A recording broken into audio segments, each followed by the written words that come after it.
Hello, আমার নাম Dan. আর এই ভিডিওতে আমি আপনাকে দেখাবো কিভাবে আপনার ভাড়ার সম্পত্তির জন্য একটি এলএলসি শুরু করবেন। আমি আপনাকে পুরো প্রক্রিয়ার প্রতিটি ধাপ দেখাবো। সঠিকভাবে আপনার এলএলসি গঠন করা, আপনার সম্পত্তি এবং ভাড়ার অর্থ এলএলসির অধীনে আনা এবং এমন ভুল এড়ানো যা আপনার গঠিত এলএলসির সুরক্ষা দুর্বল করতে পারে। আমি যে প্রক্রিয়াটা দেখাবো সেটা যে কোনো রাজ্যে কাজ করবে। আপনি ইতিমধ্যে আপনার ভাড়া সম্পত্তির মালিক হন বা কিনতে যাচ্ছেন, দুটো ক্ষেত্রেই। আর আপনি যদি ভাবেন আপনার মর্টগেজের কী হবে যখন আপনি কোনো সম্পত্তি এলএলসিতে স্থানান্তর করবে, সেটাও কিভাবে সামলাতে হয় আমি দেখাবো। ভাড়া সম্পত্তি এলএলসিতে রাখার কিছু সম্ভাব্য অসুবিধা আছে যেগুলো অনেক ভিডিওতে এড়িয়ে যায়, কিন্তু আমি অবশ্যই সেসব বিষয়েও আলোচনা করব। একটা গুরুত্বপূর্ণ বিষয় হলেও এলএলসি মূলত সুরক্ষার জন্য, করের জন্য নয়। একটি সাধারণ ভাড়ার ক্ষেত্রে সম্পত্তি এলএলসিতে থাকুক বা না থাকুক, আয় আপনার ব্যক্তিগত ট্যাক্স রিটার্নে একইভাবে দেখাবে। তাই এলএলসি আপনার ট্যাক্সে কোনো শর্টকাট দেয় না। এলএলসি যা করে তা হলো সম্পত্তিটিকে আপনার অন্যান্য সম্পদের থেকে আলাদা করে দেয়। ফলে ভাড়ার কোনো সমস্যা থাকলে সেটা শুধু ভাড়ার মধ্যেই সীমাবদ্ধ থাকে। কিছু অসুবিধা শুধু বিরক্তিকর, কাগজপত্রের ঝামেলা আছে। বেশিরভাগ রাজ্যে আপনাকে প্রতি বছর বা 2 বছরে একবার রিপোর্ট জমা দিতে হয়, আর সময় মতো না দিলে আপনার এলএলসি ভালো অবস্থানে থাকবে না। গোপনীয়তা নিয়ে উদ্বেগ থাকতে পারে। আপনার এলএলসির নাম ও ঠিকানা পাবলিক রেকর্ডের অংশে হয়ে যেতে পারে, আর আপনি যদি নিজের বাড়ির ঠিকানা ব্যবহার করেন তাহলে মানুষ সেটা খুঁজে বের করতে পারবে। এলএলসি বজায় রাখতে খরচ হার। রাজ্যের ওয়ান টাইম ফাইলিং ফি ও বার্ষিক খরচ আছে। তবে আজ আমি যে রেজিস্টার্ড এজেন্ট সার্ভিস দেখাবো তা ব্যবহার করলে আপনি এসব ঝামেলা এড়াতে পারবেন।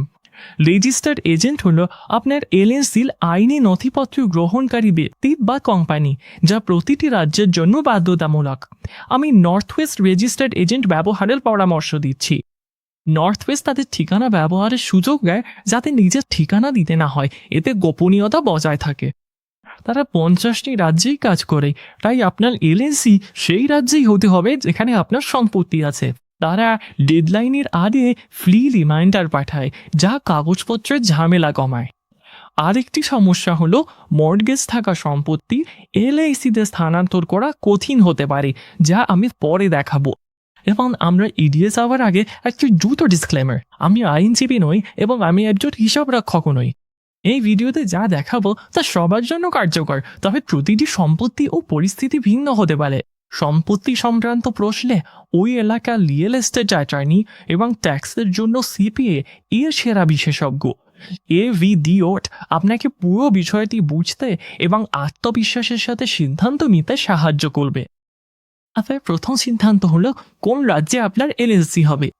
ভাড়া সম্পত্তির ক্ষেত্রে আপনি চাইবেন এলএলসি সেই রাজ্যে গঠন করতে যেখানে সম্পত্তিটি অবস্থিত, কারণ আইনত সেখানেই এলএলসি ব্যবসা করছে। আপনি কোন রাজ্যে থাকেন সেটা কোনো ব্যাপার না, আর এতে আপনার ট্যাক্সও বদলাবে না। ভাড়ার আয়ের ট্যাক্স নির্ভর করে সম্পত্তির অবস্থান ও আপনার বসবাসের ওপর। এলএলসি কোথায় তা গুরুত্বপূর্ণ নয়। টেক্সাসে সম্পত্তি থাকলে টেক্সাসে এলএলসি করুন, তবে আপনি চাইলে নিজ রাজ্যেও এলএলসি করতে পারেন। যেমন আপনি ওকলাহোমায় থাকলেও আপনার সম্পত্তি টেক্সাসে হতে পারে। আপনি সেটা করতে পারেন, কিন্তু কখনও আপনাকে সম্পত্তির রাজ্যে একই এলএলসি বিদেশি এলএলসি হিসেবে রেজিস্টার করতে হবে। এখানে বিদেশি মানে হচ্ছে এটা অন্য রাজ্য থেকে এসেছে। এর মানে হচ্ছে 2টা ফাইলিং ফি, 2 রাজ্যে রেজিস্টার্ড এজেন্ট লাগবে, আর প্রতি বছর 2টা ভালো অবস্থায় রাখতে হবে। দ্বিতীয় সিদ্ধান্ত আপনার পর্যায়ের উপর নির্ভর করে। ভাড়ার সম্পত্তি থাকলে আগে এলএলসি তৈরি করে তাতে ট্রান্সফার করুন। নগদে কিনলে এলএলসি অনুমোদনের পর সরাসরি এল নামে কিনতে পারেন। যদি আপনি সাধারণ মর্টগেজ দিয়ে কিনতে চান, বেশিরভাগ ঋণদাতা চায় ক্লোজিংয়ের সময় রিং এবং টাইটেল আপনার ব্যক্তিগত নামে থাকুক। সবচেয়ে প্রচলিত উপায় হচ্ছে নিজের নামে ক্লোজ করা, তারপর সম্পত্তিটা এলএলসিতে ট্রান্সফার করা। আপনার অবস্থাটা যদি এমন হয় তাহলে শুরুতেই আপনার ঋণদাতাকে এলএলসির পরিকল্পনা সম্পর্কে জানান, কারণ তারা এই প্রশ্নটা প্রায়ই সামলায়। তৃতীয়ত, আপনার কটি এলআইসি লাগবে তা ভাবুন। এলএলসির প্রধান সুবিধা হলো সুরক্ষা। একাধিক সম্পত্তি একটি এলএলসিতে রাখলে একটি সমস্যা অন্যগুলোকে ঝুঁকিতে ফেলতে পারে, তাই অনেক বাড়িওয়ালা প্রতিটি সম্পত্তির জন্য আলাদা এলএলসি ব্যবহার করেন। তাই আপনি যদি এক পায়ে সম্পত্তি দিয়ে শুরু করেন তাহলে আজকের জন্য একটি এলএলসি যথেষ্ট। আপনার শেষ সিদ্ধান্ত হচ্ছে আপনার এলএলসির নাম, এটা আপনার রাজ্যে ইউনিক হতে হবে আর শেষে এলএলসির মতো কোনো ডেজিগনেটর থাকতে হবে। কিছু বাড়িওয়ালা এলএলসির নাম সম্পত্তির ঠিকানার নামে রাখেন, আবার কেউ কেউ এমন সাধারণ নাম বেছে নেন যা বারবার ব্যবহার করা যায়। নাম চূড়ান্ত করার আগে দেখে নিন আপনার রাজ্যে কেউ ইতিমধ্যে সেই নাম ব্যবহার করছে কিনা। প্রতিটি রাজ্যেই প্রক্রিয়াটা একটু ভিন্ন, তবে বেশিরভাগ রাজ্যে সেক্রেটারি অফ স্টেট ওয়েবসাইটে বিনামূল্যে ব্যবসার নাম খোঁজার টোন থাকে, আর সাধারণত আপনার রাজ্যের নামের সঙ্গে বিজনেস সার্চ লিখে খুঁজে পেয়ে যাবেন। আপনার পছন্দের নাম যদি নেওয়া হয়ে যায় বা কোনো বিদ্যমান নামের সঙ্গে খুব বেশি মিলে যায় তাহলে আরও কিছু আইডিয়া নিয়ে ভাবুন এবং আবার চেক করুন। তাহলে এগুলোই সেই সিদ্ধান্তগুলো যেগুলো আপনাকে বিবেচনা করতে হবে, আর বাকি সব কিছু আমরা সেট আপের ভিতরেই সামলাতে পারবো। এখন চলুন ধাপে ধাপে একসাথে আপনার এলএলসি তৈরি করি। এই পেজে আমার সঙ্গে যোগ দিতে এবং নর্থ ওয়েস্টের সেরা ডিল পেতে স্ক্রিনে দেওয়া লিঙ্কে যান অথবা নিচের ডেসক্রিপশনে থাকা লিঙ্কে ক্লিক করে এখানে চলে আসুন। এই পেজে আসার পর আপনার সম্পত্তি যে রাজ্যে আছে সেই রাজ্যটি সিলেক্ট করুন। এই ভিডিওর জন্য আমি টেক্সাস বেছে নিচ্ছি। তারপর গেট স্টার্টেডে ক্লিক করুন। একটা ছোট্ট কথা, নর্থ ওয়েস্ট মাঝে মাঝে এই সাইন আপ প্রক্রিয়াটি আপডেট করে যাতে আপনাকে সেরা অভিজ্ঞতা নিতে পারে। তাই আপনার স্ক্রিন যদি আমাকে একটু আলাদা দেখায় চিন্তা করবেন না। এই প্রক্রিয়ায় আপনি যেসব সিদ্ধান্ত নেবেন সেগুলো মোটামুটি একই রকম হবে। আপনি ফরমেশন ট্যাবে চলে আসবেন আর উপরে পুরো রোড ম্যাপ দেখতে পাবেন, যেটা আমরা একসাথে ধাপে ধাপে পার হব। এখানে এনপিটি টাইপ ইতিমধ্যে এলএনসি সেট করা আছে, আর জুরিসডিকশনে আপনি যে রাজ্যটি নির্বাচন করেছেন সেটাই দেখাবে। এর নিচে আপনার রাজ্যের ফাইলিং ফির অপশনগুলো থাকবে।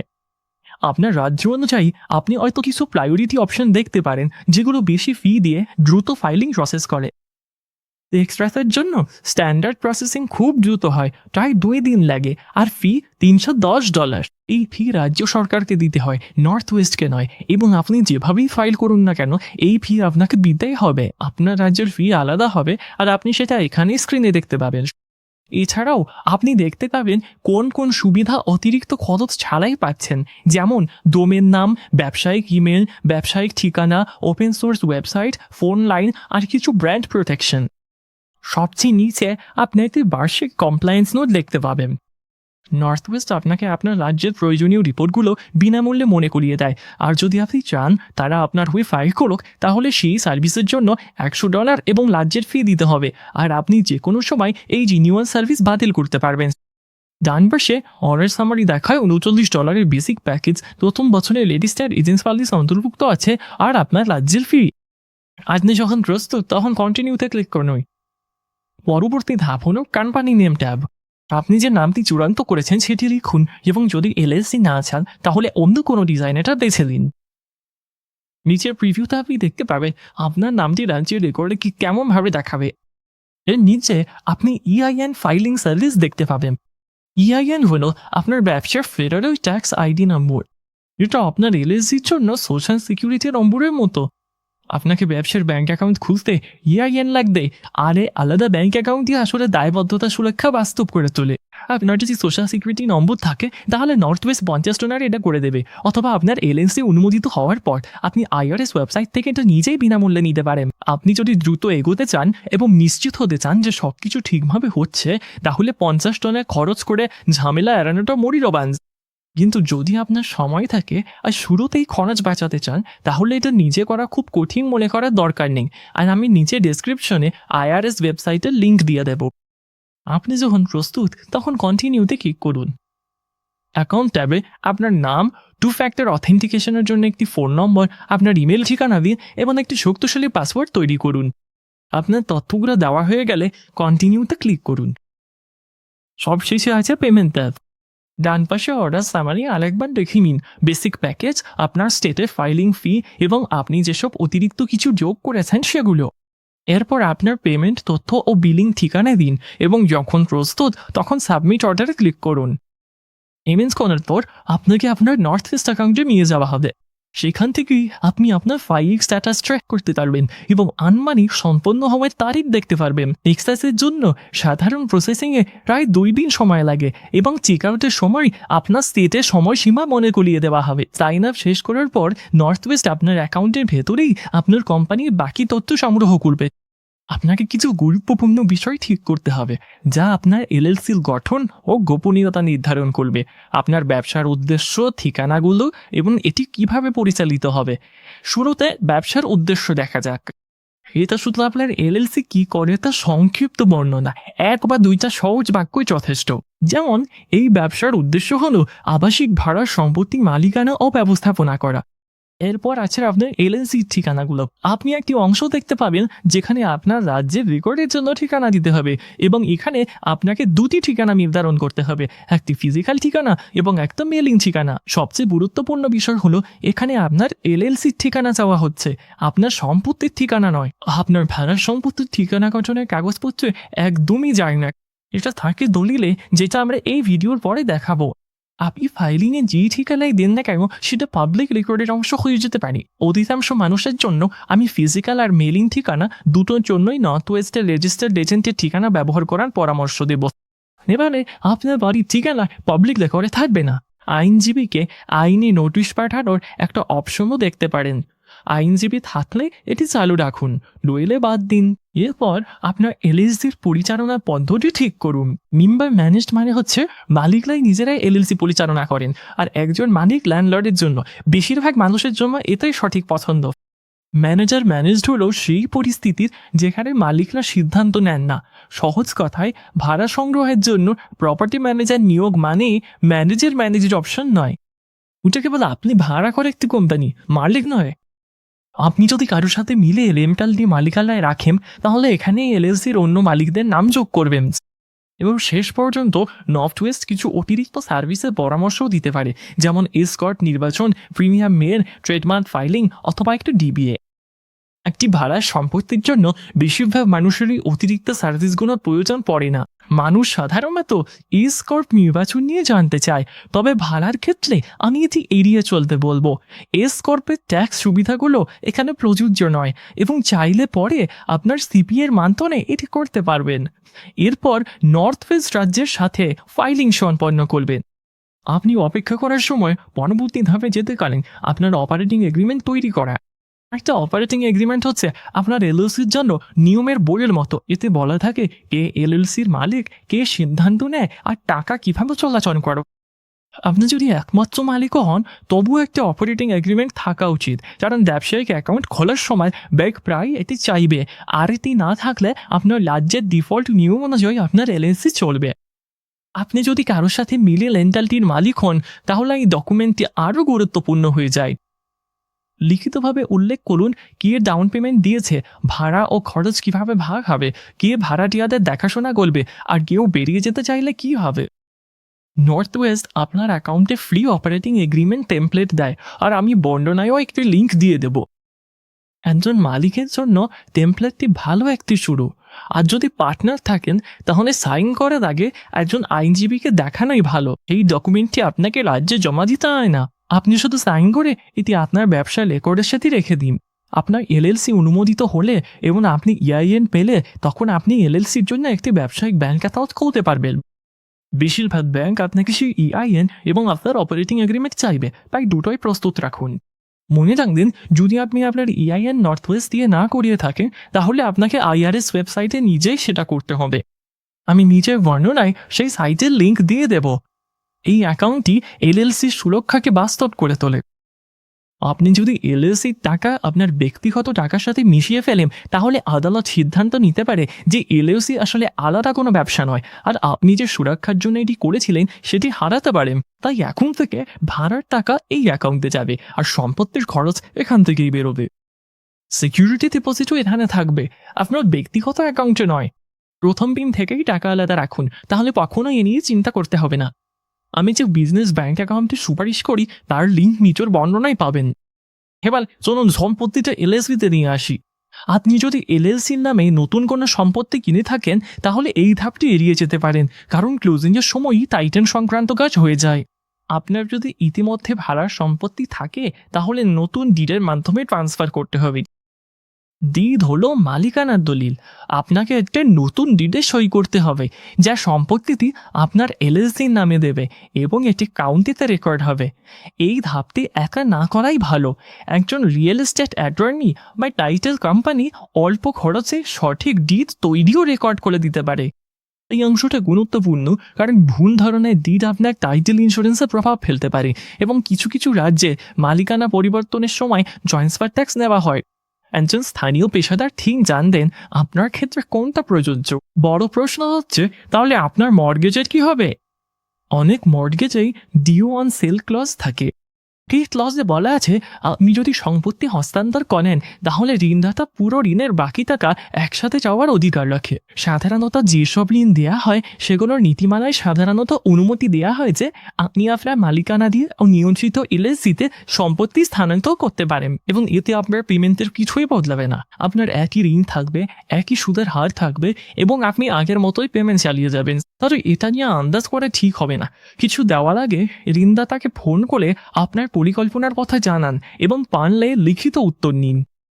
আর একটা গুরুত্বপূর্ণ বিষয় হলো, আপনি যদি আগামী 6 থেকে 12 মাসের মধ্যে এই সম্পত্তিতে ক্যাশ আউট রিফাইন্যান্স করার পরিকল্পনা করেন তাহলে আগে রিফাইন্যান্স করুন, তারপর সম্পত্তিটা এলএলসিতে স্থানান্তর করুন। ক্যাশ আউট রিফাইন্যান্স মানে হচ্ছে আপনার মর্টগেজটা বড় একটা ঋণ দিয়ে বদলে ফেলা এবং তারপর পার্থক্যটা নগদে নিয়ে নেওয়া। এই ধরনের রিফাইন্যান্সের জন্য ঋণদাতারা সাধারণত চান সম্পত্তিটা আপনার নামে থাকুক এবং কিছুদিন ধরে সেটাই থাকুক। তাই আপনি যদি খুব তাড়াতাড়ি এলএলসিতে হস্তান্তর করেন তাহলে হয়তো আবার দলিলটা নিজের নামে নিতে হবে এবং অপেক্ষা করতে হবে। আপনি যদি রিফাইন্যান্স করতে চান তাহলে আগে রিফাইন্যান্স করুন, পরে হস্তান্তর করুন।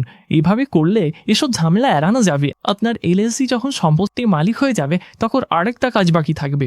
আপনাকে আপনার লিজ, ইন্স্যুরেন্স এবং ভাড়ার পেমেন্ট আপডেট করতে হবে। এটাই সেই অংশ যা নিশ্চিত করে যে আপনি এলএলসি তৈরি করে যে সুরক্ষা চেয়েছিলেন সেটা সত্যিই পাচ্ছেন। লিজ দিয়ে শুরু করলাম। এখন এলএলসি হচ্ছে বাণীওয়ালা, তাই নতুন লিজগুলো এলএলসির নামে সই হবে। বর্তমান ধারাটির ক্ষেত্রে আপনি লিজ আপডেট করতে পারেন বা আবার সই করাতে পারেন যাতে সামনে বাড়িওয়ালা হিসাবে থাকে। সিকিউরিটি ডিপোজিট করলেও এলএলসির ব্যাংক অ্যাকাউন্টে চলে যাবে। এরপর আপনার ইন্স্যুরেন্স এজেন্টকে ফোন করুন, কারণ আপনার বাড়িওয়ালা পলিসিতে এলএলসিকে সম্পত্তির মালিক হিসেবে দেখাতে হবে। যদি পলিসিতে এখনও শুধু আপনার ব্যক্তিগত নাম থাকে তাহলে হস্তান্তরের পর কোনো দাবি উঠলে সত্যিকারের সমস্যা হতে পারে। আপনার যদি আগে থেকেই না থাকে তাহলে ছাতা পলিসি, আমব্রেলা পলিসি নিয়েও জানতে চান।